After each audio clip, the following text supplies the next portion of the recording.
Next9 live देख रहे हैं आप और मैं हूं आपके साथ प्रज्ञा सिंह। बहुत बहुत स्वागत है आपका हमारे इस खास प्रोग्राम में। आज के प्रोग्राम में हम बात करेंगे पैगंबर मोहम्मद को लेकर जो विवादित बयान दिया गया था भारतीय जनता पार्टी की पूर्व प्रवक्ता नुपुर शर्मा की ओर से, उसके बाद क्या कुछ बवाल मचा है। देखिए, आज हम इस पर दोनों पक्षों पर बातचीत करेंगे कि जहां एक और हिंदू पक्ष अपना पक्ष रख रहा है, वहीं दूसरी ओर मुस्लिम समुदाय का पक्ष जो है वो भी अपने बातें रख रहा है। तो आज इन दोनों पक्षों पर हम चर्चा करेंगे, क्योंकि लगातार हम नुपुर शर्मा के पक्ष पर ही बातचीत करते हैं। लेकिन अब वक्त आ गया है, जितना ये बवाल मच चुका है, क्योंकि अब ये सिर्फ यूपी में ही सीमित नहीं रह गया, देश के अलग अलग राज्यों में इस विवाद को लेकर के बवाल मचने लगा है। तो जाहिर सी बात है कि दोनों पक्षों पर बातचीत करना बहुत ज्यादा जरूरी है। इसी पर बातचीत करने के लिए मेरे साथ मेरी सहयोगी हैं साक्षी। साक्षी, आपका बहुत बहुत स्वागत है। साक्षी, देखिए, जिस तरीके से हम देख रहे हैं कि पैगंबर मोहम्मद को लेकर ये जो पूरा बवाल मचा है, विवादित टिप्पणी को लेकर के क्या कुछ हमने देखा बीते 15 दिनों में, जाहिर सी बात है क्या वक्त आ गया है कि दोनों पक्षों पर बातचीत होनी काफी ज्यादा जरूरी है। तो मैं आपसे इस पर चर्चा ही करूंगी। देखिए, एक तरफ पक्ष है हिंदू पक्ष जो पूरा अपना समर्थन दे रहा है नुपुर शर्मा को। वो कह रहे हैं, लगातार हिंदू पक्ष कह रहा है कि नुपुर शर्मा ने जो कहा वो वही कहा जो कुरान में लिखा है, हालांकि उनका लहजा गलत है। वहीं दूसरी ओर जो मुस्लिम पक्ष है उनका ये कहना है कि नहीं, पैगंबर मोहम्मद को लेकर जो बयान दिया गया है उसकी आलोचना की जानी चाहिए, काफी गलत कहा नुपुर शर्मा ने। ठीक है, सही गलत इसका फैसला किया जा सकता है, लेकिन मुस्लिम समुदाय की ओर से लगातार प्रदर्शन के नाम पर जो हिंसा की जा रही है वो कहां तक सही है? सबसे पहला मेरा आपसे सवाल यही है साक्षी। देखिए प्रज्ञा, सही मैं आपको बताऊं कि ठीक है, नुपुर शर्मा ने इस तरह का विवादित बयान दिया, उसकी माफी उन्होंने मांग ली। लगातार उस पर सजा की जो है मांग बढ़ती चली गई कि नुपुर शर्मा को उस पर सजा मिले। लेकिन देखिए, जिस तरह से ओबीसी में कहूं और कई ऐसे लोग हैं जो नुपुर शर्मा के लिए इस तरह की मांग कर रहे हैं और कह रहे हैं कि भारत सरकार जो है वो हमारी सुनती, यानी मुसलमानों की नहीं सुनती है। तो इस चीज पे कहना चाहूंगी कि अगर इतना ज्यादा कुछ गलत उन्होंने बोला होगा तो उसकी सजा उन्हें मिल गई। उससे ज्यादा कुछ ऐसा बोला होगा जो विवादित बयान है या ज्यादा हिंसा की जड़ पैदा कर सकता है, ज्यादा हिंसा हो सकती है और कुछ ज्यादा हो सकता है, तो उनको पहले ही गिरफ्तार कर लिया जाता। सरकार उन्हें पहले गिरफ्तार कर ली थी, उनके खिलाफ कड़ा एक्शन ले सकती थी। लेकिन जितनी उन्होंने गलती की उसकी सजा उन्हें मिल गई। तो ये जबरदस्ती हिंसा वाली जो मैं आपको बात कहूं, जो अलग अलग राज्यों में कट्टरपंथी मुसलमानों के तरफ से चल रही है, बहुत ही ज्यादा गलत है। आपको मैं बता दूं, लगातार डेथ थ्रेट्स नुपुर शर्मा उनके परिवार तक पहुंच रहे हैं और जो गलती थी सजा तो मिल गई, लेकिन उसके बाद ये प्रदर्शन करना बहुत ही ज्यादा गलत था। ऐसे से प्रदर्शन करे गए हैं अलग अलग राज्यों में, जो कि बिल्कुल ठीक नहीं है। और आपको ये बता दूं, इन प्रदर्शनों से आप समझ सकती हैं, क्योंकि ये प्रदर्शन जबरदस्ती के प्रदर्शन है। जो भी चीज की गई प्रदर्शनकारियों की तरफ से वो जबरदस्ती की गई। देखिए, इतनी भी जरूरत नहीं थी। जो चीजें आप कर रहे हैं, उनके पुतले बना रहे हैं या उनके खिलाफ इतनी गंदी गंदी बातें बोल रहे हैं, आप एक बार बातें सुन के तो देखिए उन्होंने क्या क्या चीजें बोली है। क्यों उनके खिलाफ कार्रवाई नहीं हो रही, क्यों उनके खिलाफ नहीं बोला जा रहा? अगर कोई इस तरह का विवादित या विवाद बढ़ाने की कोशिश कर रहा है तो उसके खिलाफ भी कार्रवाई होनी चाहिए। बिल्कुल साक्षी, जाहिर तौर पर कार्रवाई होनी चाहिए और कार्रवाई लगातार हो भी रही है। साक्षी, देखिए, इसके बाद अब मेरा अगला सवाल आपसे ये है कि अभी तक जो हिंसा हो रही थी, जो प्रदर्शन हो रहा था मुस्लिम समुदाय की ओर से, जो गुस्सा निकल करके आ रहा था, वो सिर्फ नुपुर शर्मा और नवीन जिंदल के खिलाफ था। लेकिन साक्षी, अभी हमारे पास एक और खबर आई है पंजाब से कि पंजाब में एक छात्रा ने नुपुर शर्मा के समर्थन में एक पोस्ट शेयर की और उसके बाद क्या हुआ वो मैं आपको बताती हूँ। पहले दरअसल बीते शुक्रवार को पंजाब के जलंधर के एक प्राइवेट इंस्टीट्यूट में एक हिंदू छात्रा ने नुपुर शर्मा के समर्थन में एक पोस्ट शेयर की थी। उसके बाद इंस्टीट्यूट में पढ़ रहे मुस्लिम छात्रों ने क्या किया, उन्होंने किया कि वो उस हिंदू छात्रा पर दबाव डालने लगे माफी मांगने के लिए और अपनी पोस्ट को डिलीट करने के लिए। लेकिन जब हिंदू छात्रा ने ऐसा नहीं किया तो उन्होंने प्राइवेट इंस्टीट्यूट में तोड़फोड़ की, जमकर नारेबाजी की, साथ ही उस हिंदू छात्रा के साथ अभद्रता भी की जब उसने पोस्ट को डिलीट करने से मना कर दिया और माफी मांगने से मना कर दिया। इसके बाद वहां पर माहौल इतना ज्यादा खराब हो गया कि पुलिस को बुलाना पड़ा और इसके बाद अब क्या हुआ ये कि पुलिस प्रशासन ने और साथ ही इंस्टीट्यूट के टीचर्स ने इस पूरे विवाद के लिए उस हिंदू छात्रा को दोषी बताया। उनका कहना था कि अगर वो इस तरह की पोस्ट शेयर नहीं करती तो शायद ये विवाद नहीं होता। साक्षी, क्या इस बात से क्या ये समझा जा सकता है कि अब जो भी नुपुर शर्मा के बारे में अगर उसका समर्थन देगा तो मुस्लिम समुदाय के लोग उन्हें भी टारगेट करेंगे? साक्षी, देखिए प्रज्ञा, आपने बिल्कुल सही पॉइंट पकड़ा है। इस चीज से अगर मैं आप ध्यान दे तो आप ये चीज समझिए कि ये नफरत सिर्फ नुपुर शर्मा से नहीं है, बिल्कुल, और ये सिर्फ विवाद की वजह से नफरत नहीं है। ये नफरत जो है उन्होंने बोला कैसे और हमारी बातों पर उन्हें सजा क्यों नहीं हुई, इन बातों पर है। देखिए उन्हें चैन नहीं मिला कि उनको सजा मिल चुकी है। पार्टी से निकालना कोई छोटी बात नहीं थी, पर ये किसी को सहन नहीं हुआ कि इतनी आसानी से निकाल कैसे दिया। तो उन्हें थोड़ी और बड़ी चीज चाहिए थी, उसमें जबरदस्ती बोलना शुरू कर दिया। देखिए इतना बड़ा कोई विवाद करने की जरूरत ही नहीं थी, लेकिन जबरदस्ती उसको पैदा किया गया है, जबरदस्ती बढ़ाने की कोशिश की गई है।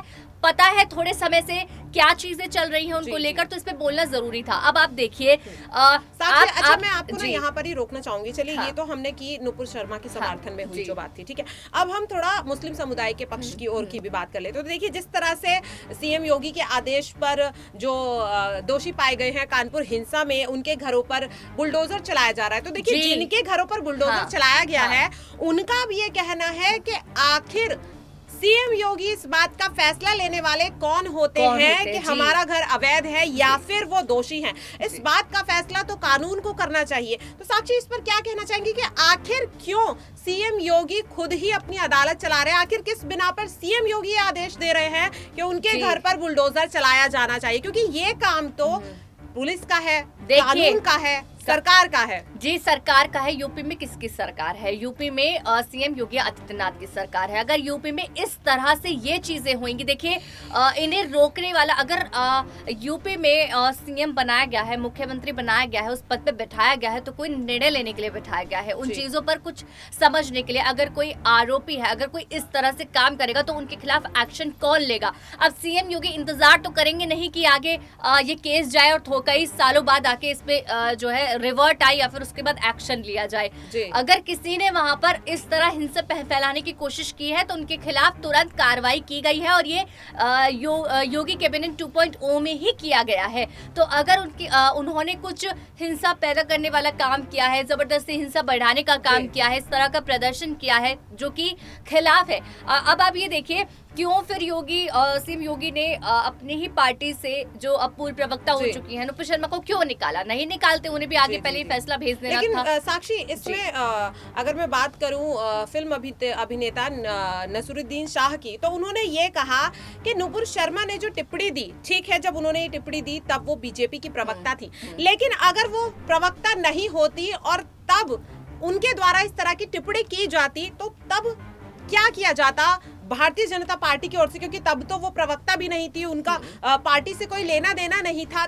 क्या तब उस वक्त क्या किया जाता? क्योंकि तब तो वो पार्टी में ही नहीं थी, तो उन्हें निलंबित नहीं किया जा सकता। तो क्या जाहिर सी बात है कि शायद उस वक्त गिरफ्तारी ही होती। इस तरह का सवाल नसरुद्दीन शाह ने उठाया था। जी, देखिए वो एक कोई ना कोई एक एक्शन होता है, तो अगर उस वक्त उस पार्टी की नहीं होती तो कुछ तो खिलाफ एक्शन लिया जाता। जरूरी नहीं गिरफ्तारी होती। देखिए कोई अगर पुलिस पे भी होता है या कोई अच्छी किसी पोस्ट पे होता है तो उसको भी पहले वहां से सस्पेंड किया जाता है। ऐसा तो नहीं उनको डायरेक्ट गिरफ्तारी कर दी जाएगी। ज्यादा कोई बड़ी कुछ ऐसी सजा होगी या कुछ काम उन्होंने ऐसा कुछ किया होगा तो उन्हें ज्यादा सजा मिल सकती है। नुपुर शर्मा ने जितनी गलती की, कोई ऐसा बयान उनके मुंह से निकला, तभी उस पर उतनी ही सजा उनको मिली। और आपको मैं बताऊं कि कंगना रनौत भी ये बात कह चुकी थी और बाकी सेलिब्रिटीज भी ये बात कह चुके थे कि सिर्फ नुपुर शर्मा नहीं, नुपुर शर्मा के अलावा बहुत ऐसे नेता हैं या नेत्री हैं जो इस तरह का बयान दे देते हैं, भड़काऊ बयान दे देते हैं। क्यों उनकी बातों पर चर्चा नहीं होती? क्यों तब इतना नहीं बोले? और आपको मैं बताऊं कंगना रनौत ने ये बात भी कही है कि सिर्फ नुपुर शर्मा नहीं बल्कि अगर मैं बोलूं कि यहाँ तो मुस्लिम की बात है, लेकिन अगर हिंदू भगवान के बारे में भी काफी लोग ऐसा इतना कुछ बोल देते हैं तब तो कोई इतना ज्यादा चीजें नहीं होती है, तब इतना बड़ा बवाल नहीं किया जाता। तो अब इतना बड़ा बवाल करने का सवाल कहाँ से उठ गया? अगर वो माफी मांग रही है तब की ये बात है। वही देखिए, जाहिर सी बात है कि अब तक हमने जितनी भी चर्चा की उसके बाद कहीं ना कहीं निष्कर्ष यही निकल करके आता है कि अब ये जो मुद्दा है जिसे कुछ नेताओं ने अपने राजनीतिक फायदे के लिए जी। बढ़ाया था, अब उसका असर ये हो गया है कि ये आम जनता के दिमाग में इस तरह से बैठ गया है कि ये हिंदू है, मुझे इससे नफरत करनी है। हिंदू ये सोचेगा कि ये मुस्लिम है, मुझे इससे नफरत करनी है। और कहीं ना कहीं उन नेताओं ने जो मानसिकता बना दी है उससे लोग आपस में लड़ रहे हैं और इसका फायदा जो है वो राजनीति के कुछ नेताओं को हो रहा है, जाहिर सी बात है। लेकिन कहीं ना कहीं नुकसान इससे देश का ही हो रहा है। साक्षी, इस पे मेरा आपसे एक और छोटा सा सवाल होगा कि देखिए, जिस तरह से लगातार इस तरीके की हिंसाएं सामने आ रही है, फिर चाहे जहां पंजाब में जैसे इस तरीके से हुआ और उसमें फिर पुलिस प्रशासन ने और साथ ही यूनिवर्सिटी के जो वहां पर प्रबंधक थे उन्होंने भी उस लड़की को ही दोषी ठहरा दिया, जिस तरह से नुपुर शर्मा को इस पूरे विवाद के लिए दोषी ठहराया जा रहा है। तो आखिर क्या है ऐसी वजह के पूरे एक विवाद के लिए किसी एक पर ही ठीकरा फोड़ा जा रहा है, दूसरे पक्ष के बारे में क्यों बात नहीं हो रही है? देखिए, वही है ना, उनका ये है कि हम जो चीज पर सपोर्ट कर रहे हैं, अगर हम नुपुर शर्मा को बुरा कह रहे हैं तो हर कोई बुरा ही कहे, उसको सही कैसे कह दिया, वो वाली चीजें हो रही हैं। हालांकि वो दूसरे का पक्ष सुनने के लिए तैयार ही नहीं है। और ये बात आप समझ रहे होंगे प्रज्ञा, ये वाली चीजें हो रही हैं। वो इस वक्त इतने ज्यादा पता नहीं गुस्से में है या उनके सर पर क्या सवार है। अगर उन्हें दूसरे का पक्ष दिखता है या दूसरा पक्ष रखने की कोशिश कर रहा है तो उन्हें वो बर्दाश्त नहीं हो रहा। किसी किसी का तो माइंड वॉश हो चुका है कि बुरा बोला, सिर्फ ऐसा बोला। लेकिन आपको मैं बता दूं, नुपुर शर्मा का इसके बाद भी बयान आया है। उन्होंने उसके बाद भी ये बोला कि मैंने जो भी बोला है, पहले तो माफी अगर किसी के दिल पे ठेस पहुंची है, लेकिन मैंने जो भी बोला है, जो कुरान में लिखा है, मैंने वही चीजें बोली। उन्होंने साफ तौर पर ये बात कही, इसके अलावा मैंने कुछ अलग से नहीं कहा, जो लिखा है वही चीजें बोल दी है। और अगर किसी को बुरी लगे तो माफी मांग ली है और इस पर फिर कोई सवाल नहीं उठता बयान ये चीजें करने का। जी बिल्कुल, जाहिर तौर पर जिस तरह से हम देख रहे हैं लगातार कि नुपुर शर्मा की तरफ से माफी भी मांग ली गई है, पार्टी की तरफ से कार्रवाई भी कर दी गई है। दोनों जो जिनको लेकर के ये पूरा विवाद बढ़ा था, दोनों के खिलाफ, दोनों प्रवक्ताओं के खिलाफ पार्टी कार्रवाई कर चुकी है। लगातार कानूनी कार्रवाई भी जारी है, जो दोषी हैं उनके खिलाफ भी कार्रवाई हो रही है, गिरफ्तारी हो रही है, जांच हो रही है।